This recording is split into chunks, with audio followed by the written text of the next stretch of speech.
What's going on, guys? Welcome back to Pure EVil MMA podcast here with your host, as always, Evil Eddie, and I got a really exciting show for everybody today. I mean, not only did we have an amazing weekend, exciting night of fights with Uriah Faber and Jermaine Durandamy, which we'll get into later in the show, but to start things off hot and heavy, man, we got Joe Giannetti on the line right now with the magic of Skype. Well, it's not even the magic of Skype. I feel like, you know, if Skype was in the Hogwarts world, it would be half human, half wizard, because sometimes it works, sometimes it doesn't. So we got Joe on the line right here, and just to give you guys a brief history, Joe was actually supposed to fight this weekend, but unfortunately we did not get to see it. And you guys may remember Joe from the season Ultimate Fighter. Let me pull up his Instagram page right here. So he's trying to get back on track. He's trying to get back to the big stage, and you know, there's been a couple of road bumps in the way. He's winning fights, or they're going to draw, and he's trying to get as many fights. I think he said he wanted to get like 3 more fights before the end of the year, because he's trying to get on that UFC Boston card. So anytime there is something in the way, usually he's able to overcome it. But this time, man, really stressful, especially for the people that travel out to see Joe, all the people that are working with him, and this is including, you know, world champions like Khabib, DC, and our boy, you know, the Violent Bob Ross. So what's going on, JoJo? Welcome back to Pure EVil MMA. What's going on, my man? Thanks for having me. Of course, man. I want to get to the bottom of this. Now, you put out a tweet that, and let me pull the tweet up for everybody. I'm going to read it really quick, just to give everybody like a brief little backstory on it. And I'm not going to read the whole thing, but basically at the beginning of this, you basically tell everybody that the fight that you had was originally supposed to be for Ammo Night of Champions. And he says, my opponent and I, and this is from Joe on his Facebook, says, so I want to start off with saying, screw Ammo Fight Night, Night of Champions MMA. My opponent and I both showed up and made weight, but Ammo and their owner decided to call the commission and lie to say Cage Titans stole the fight from them. Now, I'm not going to read any more, Joe. Bring us through the last week before you got to this point. Like, what was going on with everything? So, I mean, that's the craziest part about it. The last week, nothing has gone on. A few weeks ago, we brought Keenan's been trying to get a rematch with me for a while. You know, I'm coming off a super boring decision loss. I'm trying to get back on track. So, Keenan hit me up, and I was like, all right, let's do it. Let's set it up. So I brought the fight to Ammo and was like, he's trying to get a rematch. I need to get back on track. I'll run it back because, you know, he did give me a good fight the first time we fought. Like, do you want to put this fight on your next Ammo card? This is before I knew that Cage Titans was having their combat night. And, you know, the guy from Ammo, Billy, said, yeah, sure, let me make sure he's not suspended and, like, he's got his medicals, you know, normal routine. But I'd love to put it on. Then a couple days later, he comes back and he messages my coach, Bill Mahoney, and he says, I'm sorry, I can't make the fight. He's currently suspended, and he has a fine on his, I don't know what you would call it, your record or your name, whatever, under the Athletic Commission. And we said, okay, we get that. Also, Keenan has a bad rep of pulling out of a lot of fights. So, you know, he just pretty much didn't want to jump through all the hurdles because the risk to reward wasn't there for him. Totally understand it. Didn't knock the guy at all. Moving on. Then, you know, I bring it to Cage Titans when I found out they're having a combat night. I go, hey, you want to do a combat night? You've already got Muay Thai, you've got your kickboxers, you got your grapplers. I go, let's throw some MMA on there. Let's get everything in one night.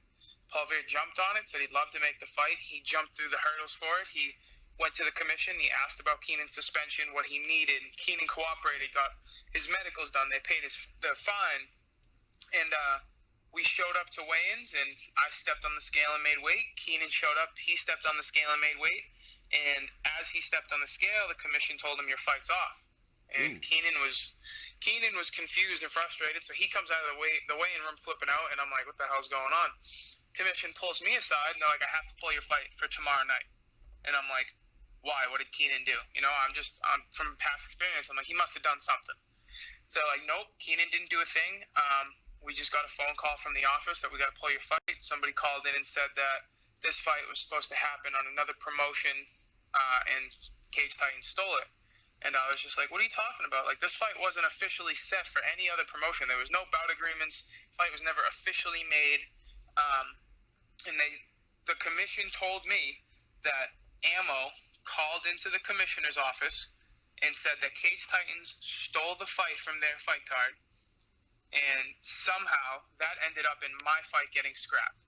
So, Joe, really quick, pause really quick right there. Um, Everything was passed through your opponent.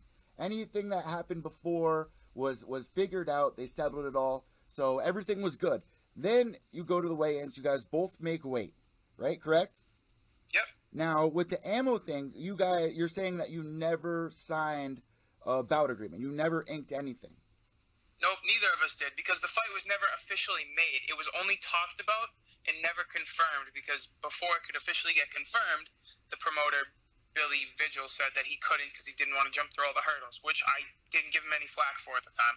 Now, obviously, I know Bill very well. And let me say this. Did they announce anything on their Facebook page about you and his fight? Nope. Okay, so there wasn't really a fight going on. It was just, word of mouth, you saying one thing to him and then agreeing, but nothing legally, no legal document saying this fight is for our promotion, correct?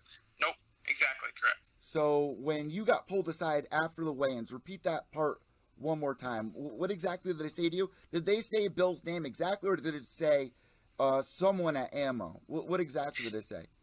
So they said Ammo, and when I hear Ammo, I first think of him, and he's the only person from Ammo that I've had contact with. So I repeated it back, and I said, what do you mean Ammo? I said, Bill Vigil called in, and they said yes. Ooh.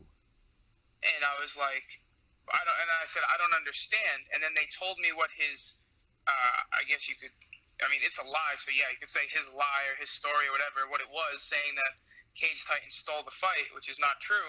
But here's my thing. I said to the commission, if we were to play devil's advocate and Cage Titans did do that, which they didn't, that wouldn't be against any rules, against any regulations or laws. It would just make you an asshole. You'd be a bad promoter. It's bad business. But that's not even what happened.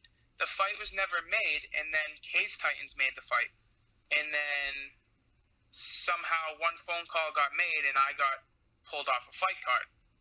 Now, when was your fight announced for Cage Titans? I feel like, whoever made the call, whether it was Bill, whoever it was, they must have known that you and him were going to fight at Cage Titans prior than the day of the fight, right? Exactly. I think that the fight was officially made 2 weeks ago, maybe like right after Ammo decided not to make it. I was contacting Fabers saying, "Do you want to make this fight?" So honestly, when you heard that news, give us your legit reaction. You spend all this time in the training camp. You're already frustrated with, is my opponent going to pull out? We're going to do this. Is this going to happen? And then you go in there, you make weight, you think you're about to fight. Now, bring us through your emotions when you find out that the fight's off. What did you do? Did you go to Michael Pure and tell him that? And what did he try to do? Bring us from that moment forward. So, honestly, I've had opponents pull out before, and I get pissed off, and I'm like, what the hell, da-da-da-da. But, honestly, I was just in shock because of the explanation I got. And Paul Veer came over, and they explained it to him, and he was in just as much shock. And I asked him, I asked the commission, I said, how does somebody just make a phone call and get my fight canceled, especially making such a lie? Because we have a screenshot of their message from Ammo saying we can't make the fight. And we sent it into the commission, and the commission said that Paul Veer is going to try and fix it and see what's going on. But as of that moment, the fight was officially off, and they would see if they tried to put it back on. And I was kind of left speechless, so I went back and sat at my table at weigh-ins and drank my water, and just I wasn't even angry. I was like, maybe I am fighting, but as of right now, I'm not.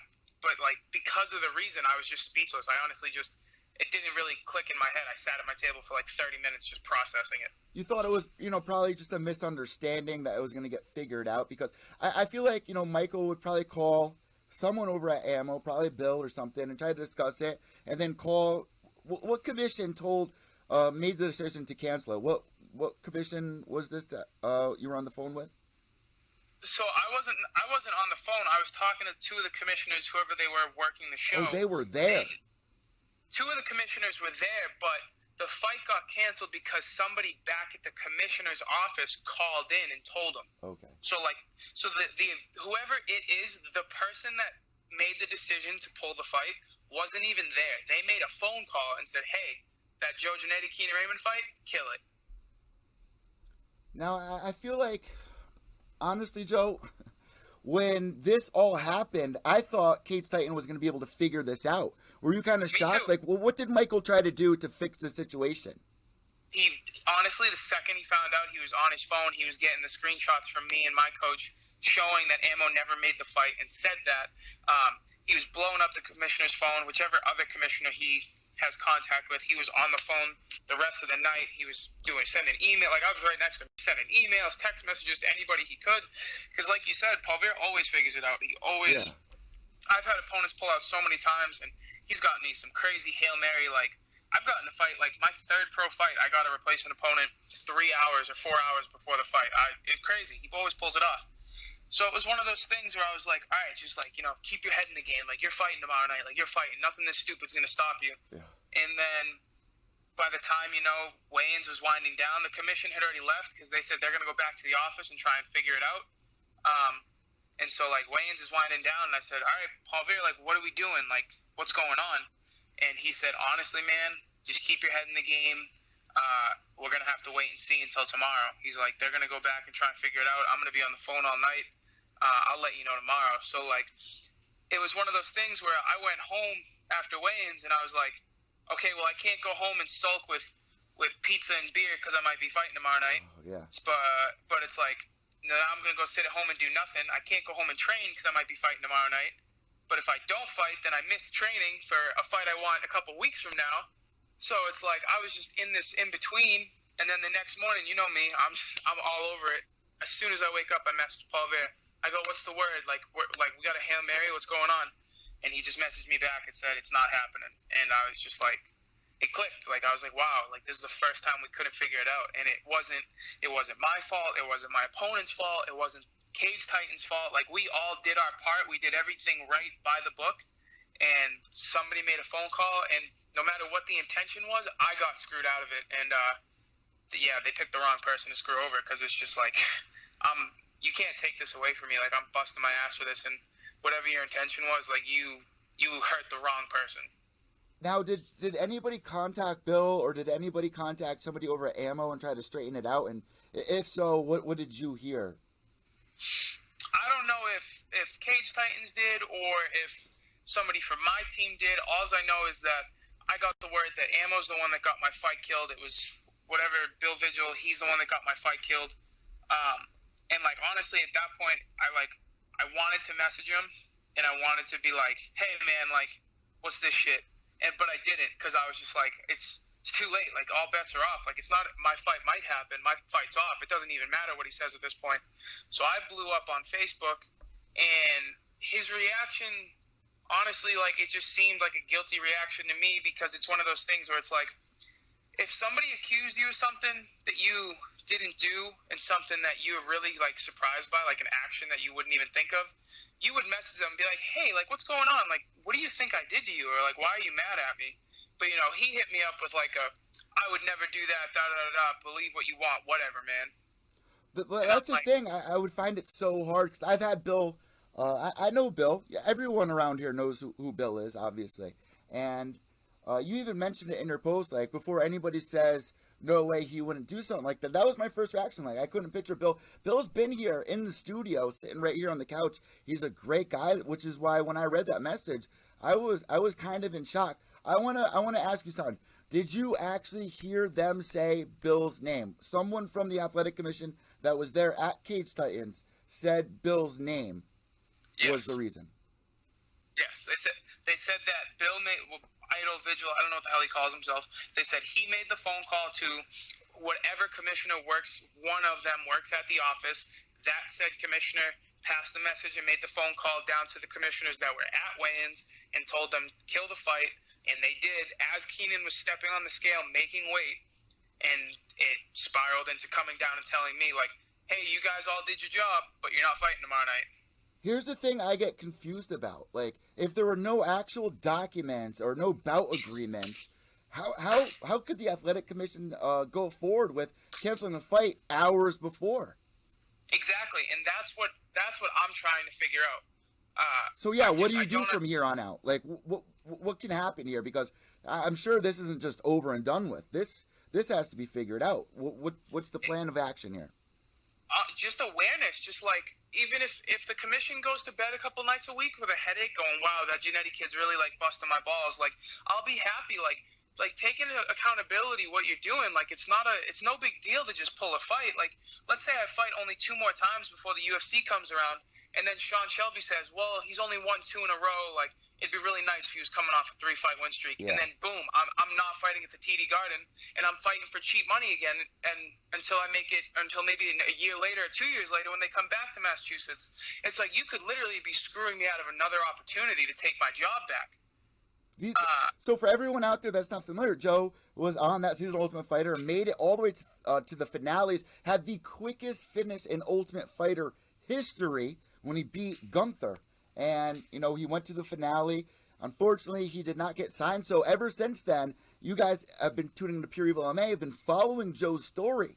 So when you announced that the UFC is coming to Boston, you're like, I got to book fights, this and that. This was so upsetting to hear that this went down. Yeah, man. Like I said, it's one of those things where it's like, and I mean, it's not just me. Like, I'm sure everybody heard, and I said it before it officially got announced. I knew they were coming to Boston, and I told everybody they were. Nobody listened to me until it officially got announced. But like I said, I stay busy whether they're in town or not. Everybody knows that. I fight as much as I can.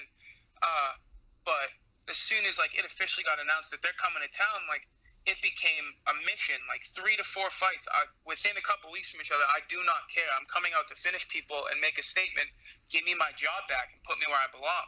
I belong fighting the best fighters on the planet and beating them, and that's my plan. And everybody involved that pulled this fight, maybe not the guys that are just the messenger. I never shoot the messenger, but like whoever made the first phone call to the commission, whatever your intent was or who you wanted to hurt, you hurt me. The commissioner who didn't look into it and just said, okay, you're right, and passed, and then just said, go kill this fight. You hurt me. Like, I just want all these people to know who they screwed out of all this, because I don't care who originally they were trying to hurt, if anybody, but I got screwed out of this, and I did my job, and so did Keenan, because it's a fight. Maybe Keenan would have beat me. That's the point. That's why we're fighting. You screwed Keenan, too. Keenan's been biting at the chomps for this rematch. You screwed him. I've been biting at the chomps just to get more fights. You screwed me. Like, it shouldn't be that simple for you to just pull a fight without any evidence or legal documents or anything. Like, it should be a well-thought-out process before you go, you know what, we got to kill this fight. That's a really good point that you bring up. People don't, you guys get such the shit end of the stick when it comes to all this, and somebody needs to be held accountable. Even if somebody at Ammo called and said, oh, this was happening, he was supposed to fight here, if they just looked into it, if they spent 5 minutes and asked if there was a bout agreement, if there's anything on document, then I feel like this was a premature decision. 100%, and that's what really, like, when it all finally clicked to my head, like, when I, like, sat down and thought over the whole situation, like, that was, like, one of the things that popped into my head, like, you guys made this choice without even thinking of the impact. To you, it's just like, oh, it's a fight, we can't do it, it's off. Yeah. But it's like, I have evidence on my phone, it's a screenshot saying, like, from Ammo, I'm not making this fight.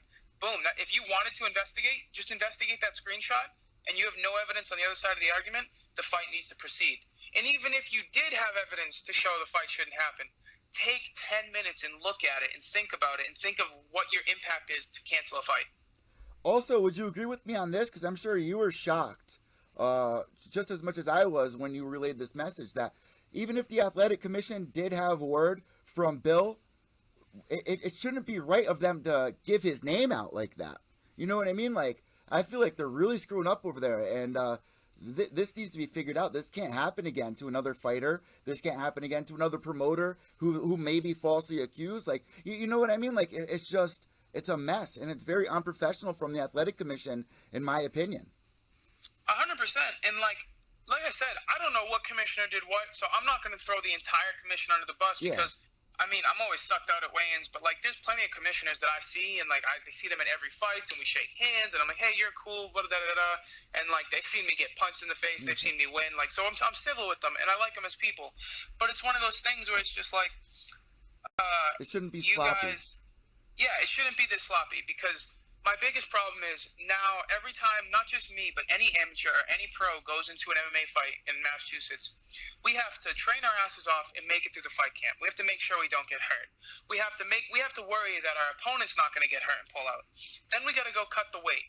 Then we got to hope our opponent makes the weight. Then after all said and done, we have to make sure that somebody doesn't randomly make a phone call and get our fight canceled. Now, let me ask you this. What was your team saying? What was your opponent saying after the fights last night? Like, where did you guys all leave off on a like? Are you gonna?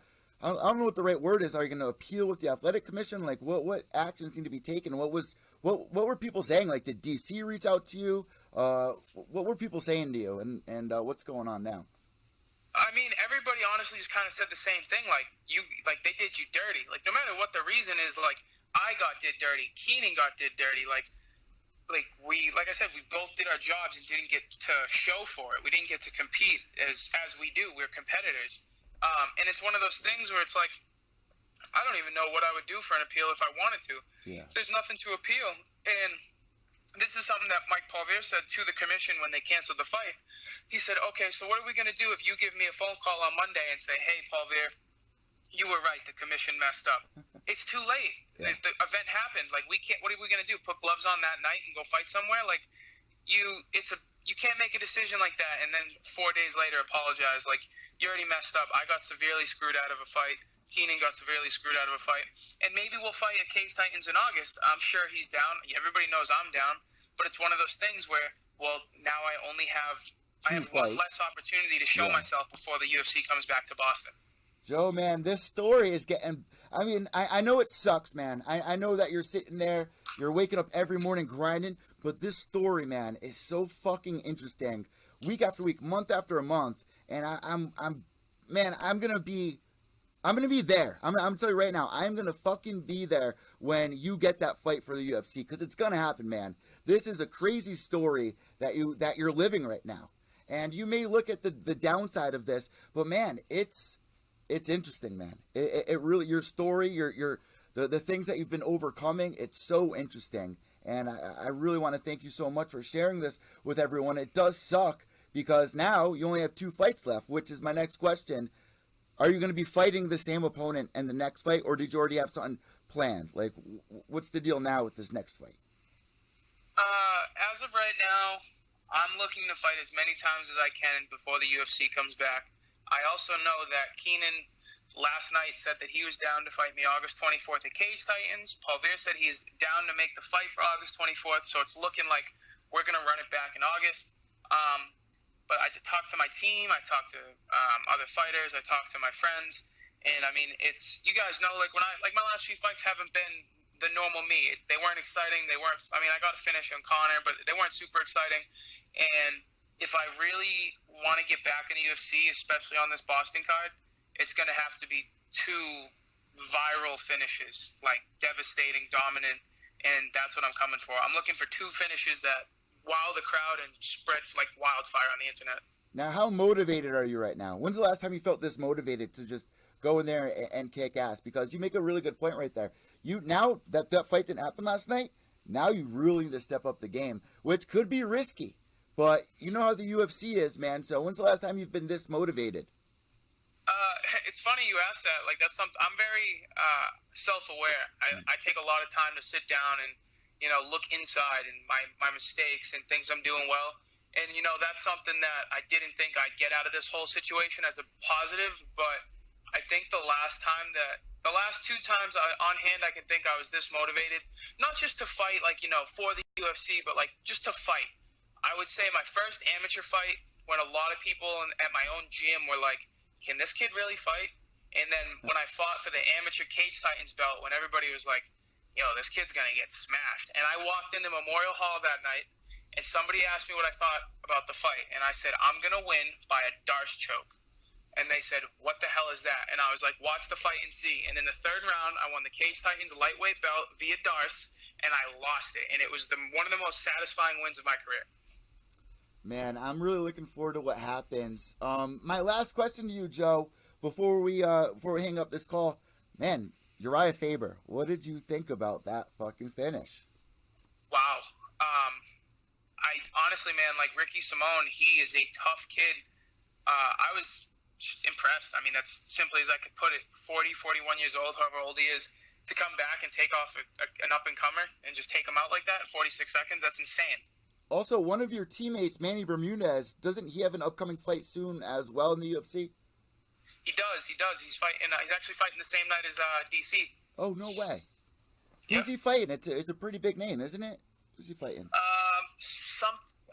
What's his name? Something Casey?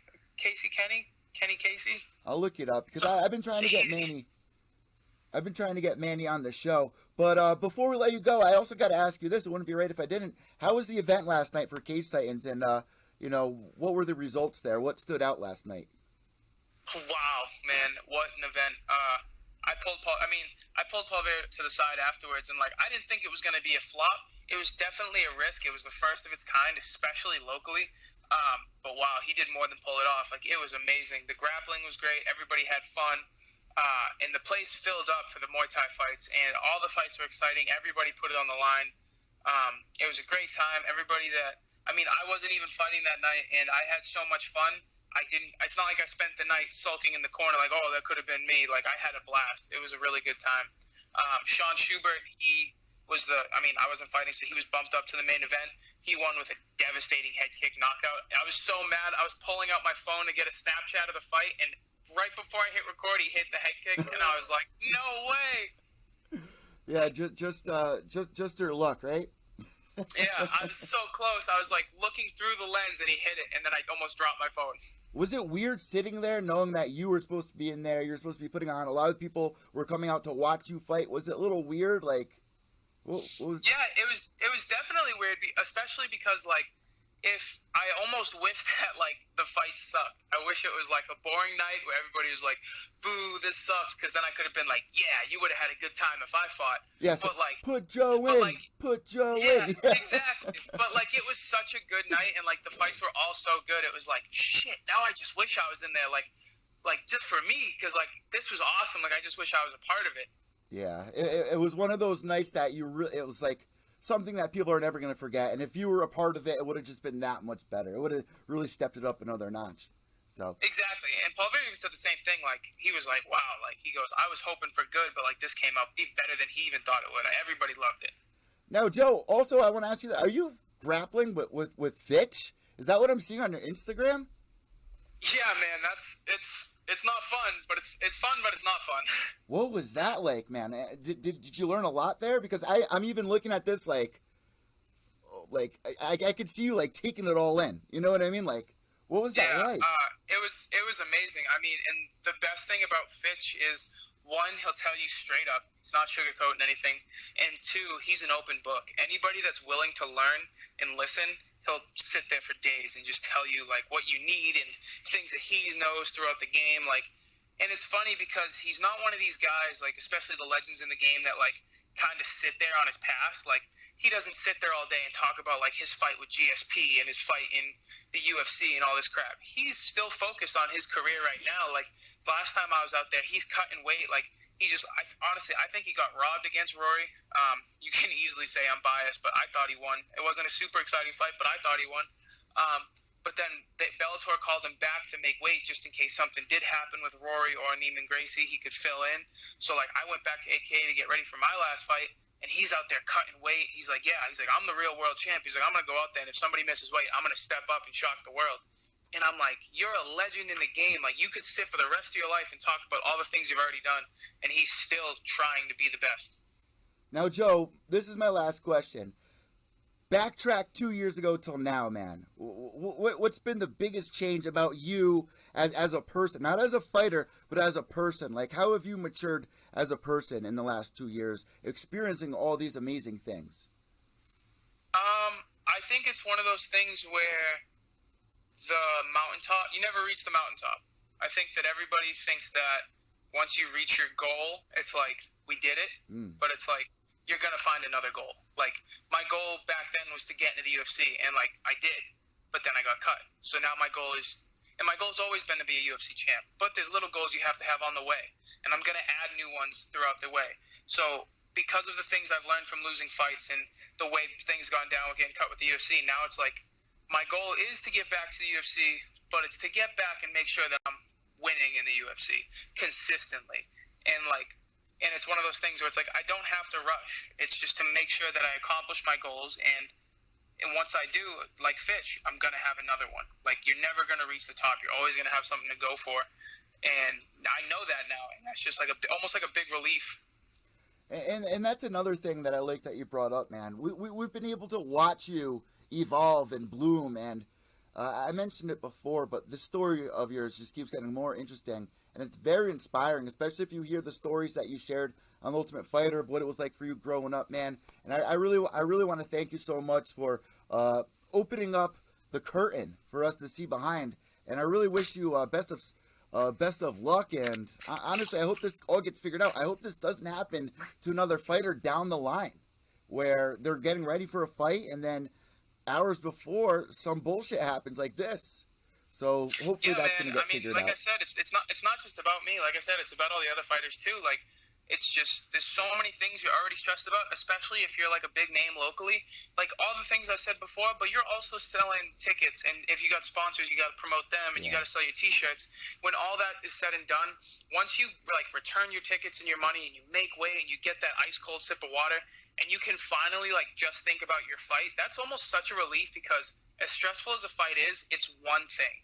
You don't have 50 little things. You have one big thing to think on, and to have that rug swept from under you for, like you said, some bullshit that is way out of your control. Like, you can't fix that on your own. It sucks, and like nobody has to go through that, or should have to go through that.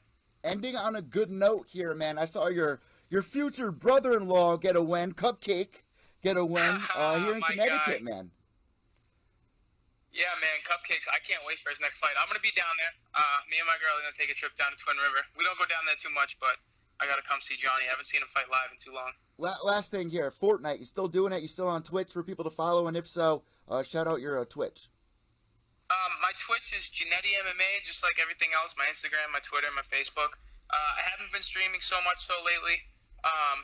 You know, video games, like a lot of people say it just because I feel like they need something to say, like feel like they have good input. Video games is never like taken away from my training. Like, my training is always first. Everybody knows that. But I just, I don't know, man. After that last loss, especially because it was such like a boring, not a JoJo fight, I haven't been in a gaming mood. I've been like, honestly, probably overtraining. Who knows? But like, I just train so much lately, and like everybody knows how much I train. I can't even explain it. But I still play Fortnite every once in a while with my friends. Like, I'll probably play some tonight.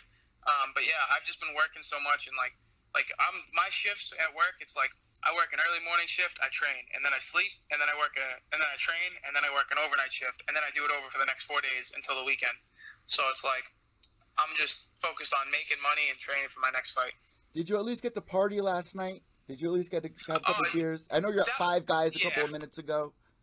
Oh yeah, I did, and that was like the biggest thing about it, is like it sucked. Like, I got screwed out of a fight. I would have partied after I won anyways, but it was nice. I haven't had a night in a long time where I like, especially all my friends still came, like the ones that were coming to watch me fight. They still came to watch the fights. We all had a good time. We drank, and like I said, I probably won't have another one of those nights until my next fight, maybe even until after UFC Boston. Who knows?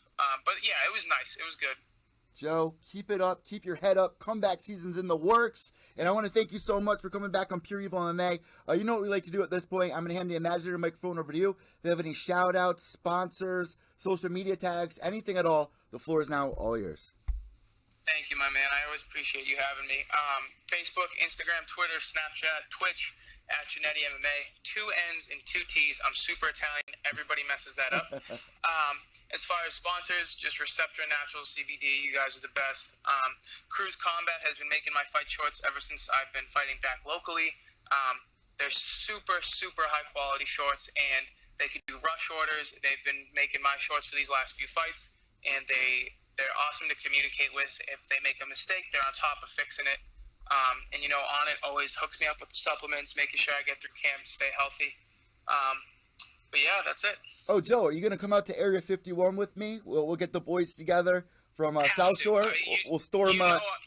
You know I'm in. Joe, God bless. Enjoy the rest of your day, and we're looking forward to what's next. Thank you, my man. I'll talk to you later. God bless. There you guys go, JoJo. Joe Giannetti, joining us once again here on Pure EVil MMA. What an honor. And that was a very important interview, guys, because of the entire situation that's going on with him and the Athletic Commission and everything that happened. And I just want everybody to know before I end this that, people over at Ammo, they've been so nice. They've been so amazing. And I just find it so hard to believe that Bill would do something like that. It's just, and I reached out to Bill, and I don't want to say anything right now. You'll soon get some more information, but it's not like Bill. And even if somebody over at Ammo called, the Athletic Commission really screwed up, because they're not allowed to let anybody know that kind of information. Not only that, there was no, from what Joe says, there's no document signed of a fight. So even if Bill or somebody called and said that, it shouldn't have even affected Joe's fight if there was no fight. At least that's my opinion. But I want to show nothing but respect for everyone over at Ammo, because they do an amazing job. I've been at their events. A lot of fun. People like Mike Kimball started over there.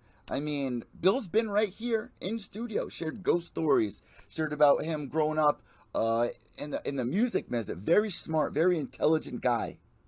And I don't see him trying to interfere with, if anything, all they do is help fighters make it to the next level. They don't try to hold fighters back, which is why I reached out to Joe to kind of clear that up and really, outside of a Facebook post, hear what really happened. Now that he's been able to calm down, digest, and he's still backing up, saying that, no, the Athletic Commission said that this one said this. So we're going to see what happens from here on out. And I really want to stay in the middle.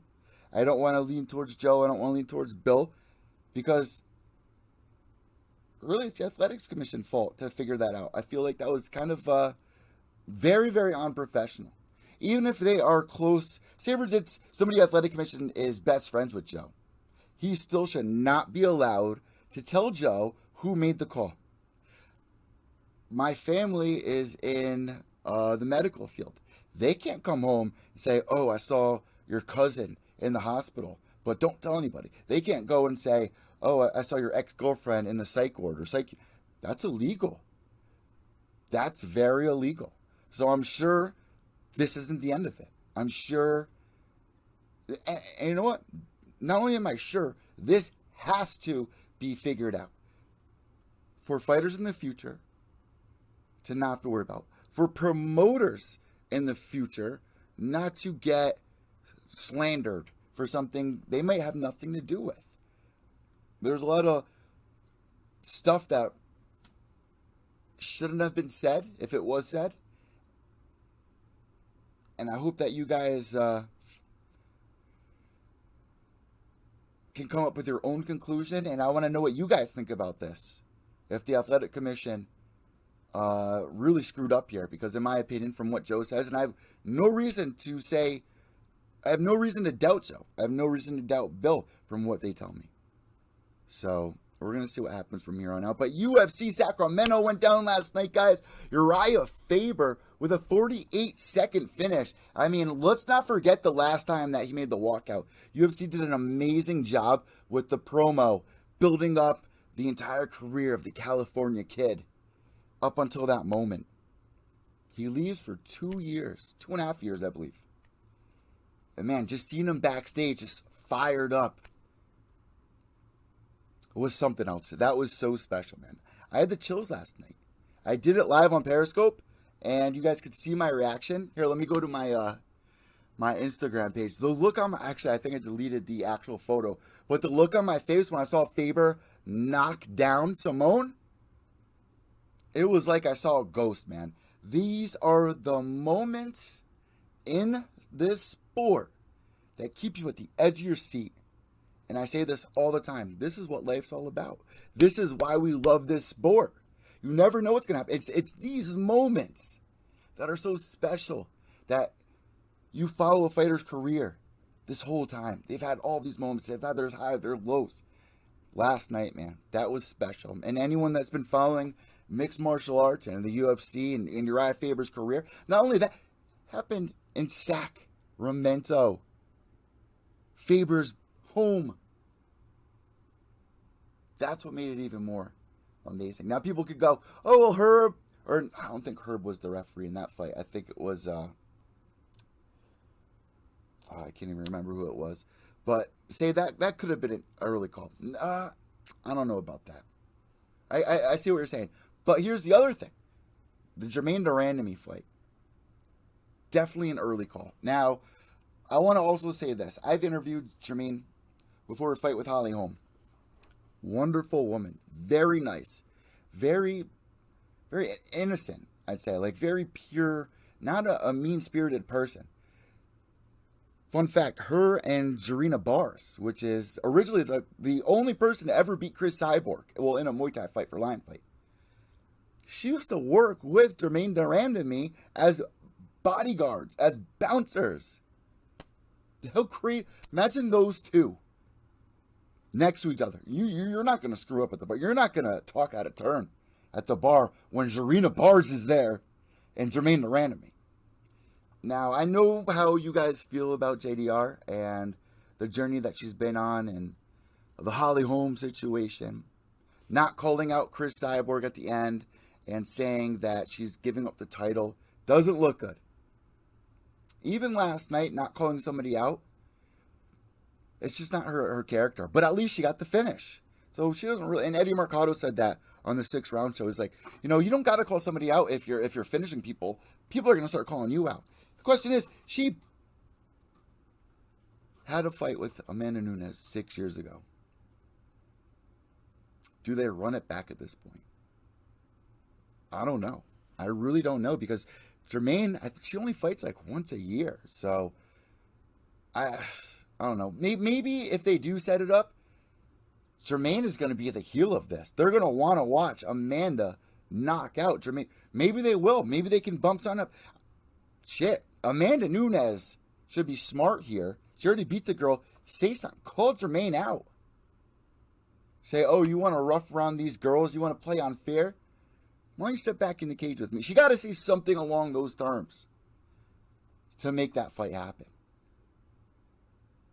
And if she does that, I would get excited about it. But for right now, I'm not really too pumped. But at the same time, who does Amanda fight? She just knocked out Holly Holm with a Holly Holm kick. She crow cop. So with that being said, guys, maybe that is the fight to set up next. A lot of people wanted Ladd. But a lot of people are also forgetting Ladd, when she weighed in, wasn't looking good at all. Go back and watch her on the scale. She did not look good. Could have had a big effect on her last night. Now, also to the defense of Aspen Ladd, it looked like Herb Dean jumped in a little bit too quick because, yeah, she dropped and she kind of fell like this. She kind of fell, with her hands out and just almost fell on her face, which she didn't fall on her face. She caught herself. And then even if she was kind of, seeing stars, she was still defending herself. And you could even see her looking at Herb Dean like maybe a little confused at that moment, but that fight should have still went on. I think Herb jumped in too soon. Should have let it ride out 2 more seconds. And if G.D.R. landed a couple more shots and Aspen Ladd was able to recover, let it ride. But if Aspen Ladd wasn't recovering, wasn't defending herself, it just needed those extra 2 seconds. It really did. As for the rest of the card, let's take a look. Ryan Hall getting the win. And what I want to say about that is there's a difference between resetting and running. Ryan Hall was running at the end of that fight. People don't like to see that, but it's really remarkable at some of the fighters that he's beaten. What else on this card stood out here? Emmett versus Bektik. Josh Emmett, man. And that was another thing. Uriah Faber, when he watched that knockout backstage, when he saw that finish of Emmett, man, the hype back, it just started the chills for everybody. Between that fight, the co-main, and the main event, that was money, man. Because the rest of the card really wasn't all that exciting. And I can't get excited for a fight that starts at 5 o'clock on the East Coast. Now, I know I said this on Twitter. 75% of fans out there are going to say, you're crazy, bro. Man, I can understand it, because if I'm eating breakfast and a fight breaks out, I'm interested. But when it's 5 o'clock and it's just like, I don't know, it's just hard to get in the mood. And imagine if you're on the West Coast. That's 2 o'clock on the West Coast. 2 o'clock. How do you get ready? How do you get motivated? How do you get excited? Now, call me a bitch if you want. Say I'm not a real fight fan, but it's just, that's just how I feel, man. I don't mind the cards ending at 11:30, 12 o'clock. I don't like when it ends at 2 in the morning, 1 in the morning, but 10 o'clock. Fights are over at 10:15 last night. I had nothing to do for the rest of the night. I mean, I could have done the recap show. I was sitting there. I played my guitar, but it's just like, man, when it's fight night, I want that to be night, the fight night, all night. When the card ends, everyone says goodbye. You go home and you go to bed. And you sit in bed, you think about the fights. You wake up the next morning, you talk. Shit, it ends at 10. That means it ended at 7 o'clock on the West Coast. I don't know. Let me know what you guys think about this. Am I crazy? Or do you guys feel like it's better when the sun sets and then the fights kick off? It just helps me get in the mood. If I have to rate this card, I'd give it a 6 out of 10. If I had to rate the main card, I'd give it an 8 out of 10. You had 3 finishes. Back to back to back. Some controversial, but either way, that's what it's all about. People want to see that. People love seeing finishes. You guys hear me say this all the time. If you have a pay-per-view event and you're paying $12 a fight and you don't see in the main event a finish, you don't see in the co-main event a finish, it's a little hard to remember that when it comes December and you're doing card of the year, fight of, whatever it may be. It just doesn't stick with you. Last night, the return of Uriah Faber, that's going to stick with us throughout the year. That will definitely be brought up in December, maybe January, whenever people decide to do their show. I do mine in December after the very last card, which we're going to look forward to. John Jones saying he's going to be coming back in December. Let me know what you guys thought about this card. Andre Philly, amazing fight for him. I feel like he's definitely figuring himself out, connecting the dots finally at this point in his career, so I'm happy the UFC held on to him. And I'm looking forward to what happens next with Andre Touchy-Feely. And maybe, who knows? Maybe they can get things back up and running out there at a Fabers gym. Why can't I remember Fabers fucking gym? I mean, Mendez gone for 2 years, retiring. Cody Nolov apparently returning. See if he can get back on. He's calling out Dominic Cruz, calling out a couple of names. I was just like, Cody, take it easy when you come back in. I don't know. I feel bad for Cody, but I am excited for everyone over at Team Alpha Male and what's going on there. Maybe they can get back on the map because they still are and have always been one of the top gyms in the scene. And you got Faber back, so just last night was a feel good card. Let me know what you guys are rated out of 10. Make sure to subscribe down below here on iTunes, Podbean, Stitcher, Spotify, wherever you're tuning in. Follow me on Twitter at evil_echo. That's EVIL_ECCO. Also on Instagram at Pure Evil MMA_. That's PUREEVIL MMA_ for all the third graders out there that still need things spelled out for them. And also on Facebook at Pure Evil MMA S, lowercase s. That does it for me, guys. Remember, white knuckles to the end. Without evil, there's no purity. Behave yourselves.